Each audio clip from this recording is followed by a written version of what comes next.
പാലക്കാട് നിയോജക മണ്ഡലത്തിൽ ഒരു മാങ്കൂട്ടമല്ല, ഒരുപാട് മാങ്കൂട്ടങ്ങൾ ഉണ്ടായിരുന്നു എന്നതിൻ്റെ ഏറ്റവും അവസാനത്തെ തെളിവാണ് ഇന്ന് പുറത്തു വന്നിട്ടുള്ള റിപ്പോർട്ട്. ഒരു കാര്യം ഞാൻ പറയാൻ ആഗ്രഹിക്കുകയാണ്. പാലക്കാട് നിയോജക മണ്ഡലത്തിൽ ഇവിടെ വേദന അനുഭവിക്കുന്ന കണ്ണീർ ഒരു സ്ത്രീയുടെ വീഴ്ത്തിയിട്ടുണ്ടെങ്കിൽ അവനെ അകത്താക്കാൻ ഏതറ്റം വരെയും പോകാൻ ഞാൻ ഒരു സ്ഥാനാർത്ഥി എന്നുള്ള മാനദണ്ഡങ്ങളൊന്നും നോക്കാൻ പോകുന്നില്ല. ആ സ്ത്രീ ആരാണെന്ന് എനിക്കറിയില്ല. മാധ്യമത്തിലൂടെ ഇപ്പം ഇന്ന് വന്ന സമയത്ത് എൻ്റെ തെരഞ്ഞെടുപ്പ് പ്രചരണ പരിപാടിയുടെ ഭാഗമായിട്ട് ഞാൻ വേറൊരു സ്ഥലത്തായിരുന്നു.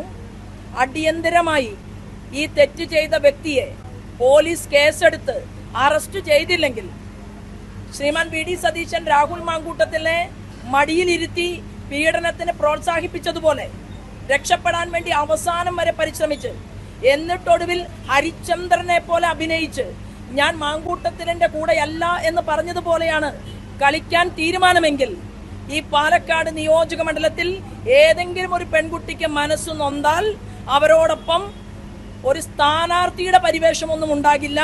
ഭാരതീയ ജനതാ പാർട്ടിയുടെ സംസ്ഥാന ജനറൽ സെക്രട്ടറി എന്നുള്ള രീതിയിൽ ആ വ്യക്തി വീട്ടിൽ നിന്ന് പുറത്തിറങ്ങാൻ അനുവദിക്കില്ല എന്ന് പറയാൻ ഞാൻ ഈ അവസരത്തെ ഉപയോഗപ്പെടുത്തുകയാണ്.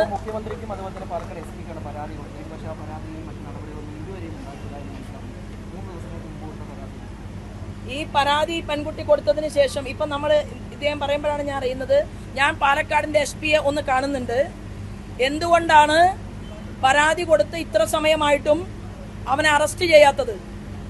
എന്ത് കരാറിന്റെ അടിസ്ഥാനത്തിലാണ് കേരളത്തിലെ പോലീസ് അധികാരികൾ ഒരു പെൺകുട്ടിയെ മോശമായി നോക്കിയാൽ, ഒരു സ്ത്രീയെ അപമാനിക്കാൻ ശ്രമിച്ചാൽ നിലനിൽക്കുന്ന നിയമപ്രകാരം അവർക്കെതിരെ സ്വമേധയാ കേസെടുക്കാൻ വകുപ്പും നിയമവുമുള്ള ഈ കേരളത്തിൽ ഇവിടെ ആരെയെങ്കിലും ഭയപ്പെട്ടിട്ടാണ് പോലീസ് അധികാരികളുടെ ഭാഗത്ത് നിന്ന് ഇത്തരത്തിലൊരു സമീപനം ഉണ്ടായിട്ടുള്ളതെങ്കിൽ ഞാൻ അറിഞ്ഞത് ആ കുട്ടി ഇതിനു മുൻപും മാധ്യമ സുഹൃത്തുക്കൾ അറിയാതെ പോലീസ് അധികാരിയെ കണ്ടു എന്നാണ്. അത് ശരിയാണ് എങ്കിൽ ആ പോലീസ് അധികാരികളുടെ മുൻപിൽ സമര പോരാട്ടവുമായിട്ട് വരാൻ ഇവിടെ പാലക്കാട് ശോഭാ സുരേന്ദ്രൻ ഉണ്ട് എന്നുകൂടി ഓർമ്മപ്പെടുത്താൻ ഞാൻ ഈ അവസരത്തെ ഉപയോഗപ്പെടുത്തുകയാണ്. 10 വോട്ട് പിടിക്കലിനേക്കാൾ എനിക്കേറെ വലുതാണ് ഒരു പെൺകുട്ടിയുടെ മാനം. അതും ഈ പാലക്കാട് നിയോജക മണ്ഡലത്തിനകത്ത് ഞാനിവിടെ ജീവനോടെയുള്ളപ്പോൾ നഷ്ടപ്പെട്ടിട്ടുണ്ടെങ്കിൽ മറുപടി ഇവിടുത്തെ പോലീസ് അധികാരി പറയേണ്ടി വരും എന്നുകൂടി പറയാൻ ഞാൻ ഈ അവസരത്തെ ഉപയോഗപ്പെടുത്തുകയാണ്. മറ്റ് കേസിന്റെ മെറിറ്റുകളിലേക്ക് എനിക്ക് പോകാൻ സമയമായിട്ടില്ല.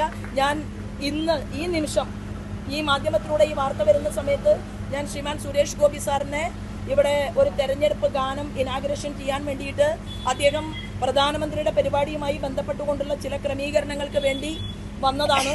അപ്പോൾ അതിൻ്റെ കൂട്ടത്തിൽ അദ്ദേഹം മലമ്പുഴയിലും പോയി പാലക്കാടും വന്നു എന്ന് മാത്രമേ ഉള്ളൂ. അദ്ദേഹത്തിന് PMO ഓഫീസുമായി ബന്ധപ്പെട്ട ചില കാര്യങ്ങളൊക്കെ നീക്കുന്നതിൻ്റെ ഭാഗമായിട്ടാണ് അദ്ദേഹം വന്നത്. അപ്പോൾ നമ്മൾ പെട്ടെന്ന് അദ്ദേഹത്തെ സ്വീകരിച്ചു. ആ പാട്ടിൻ്റെ ഇനാഗുറേഷൻ നടത്താൻ വേണ്ടിയിട്ടുള്ള വരുന്ന വഴിയിലാണ് ഞാൻ ഈ വിവരം അറിഞ്ഞത്. ഒരു കാര്യം എന്തായാലും ഉറപ്പായിട്ടുണ്ട്, ഒളിത്താവളങ്ങൾ പാലക്കാടുണ്ട്. ഒളിത്താവളങ്ങൾക്കകത്ത് മാങ്കൂട്ടങ്ങളുണ്ട്.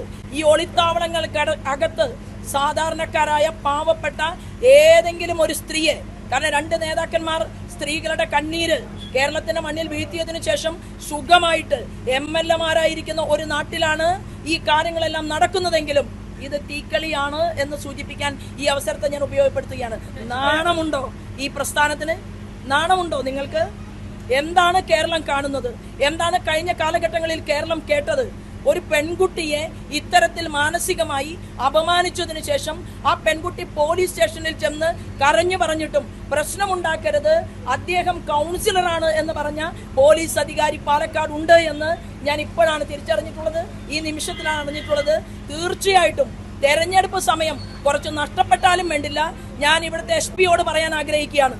അടിയന്തരമായി ഈ വിഷയത്തിൽ നീതിന്യായ കോടതി അല്ലെങ്കിൽ നമ്മുടെ ഭരണഘടന എന്താണോ പറയുന്നത് അതിനനുസരിച്ച് മുന്നോട്ട് പോയില്ലെങ്കിൽ SP ഓഫീസിന്റെ മുന്നിലേക്ക് ഈ തെരഞ്ഞെടുപ്പ് പ്രചരണമെല്ലാം നിർത്തിയിട്ട് എന്നെ പോലെയുള്ള ആളുകളെ വരുത്തരുത് എന്നുകൂടി സൂചന നൽകാൻ ഈ അവസരത്തെ ഞങ്ങൾ ഉപയോഗപ്പെടുത്തുകയാണ്. പരാതിക്കാരി പറഞ്ഞത് വളരെ പ്രധാനപ്പെട്ട കാര്യമുണ്ട്. ഷാഫി പറമ്പിലിന്റെ ഒരു ആശാനാണ്, തന്റെ ആശാനാണ് പറഞ്ഞുകൊണ്ട്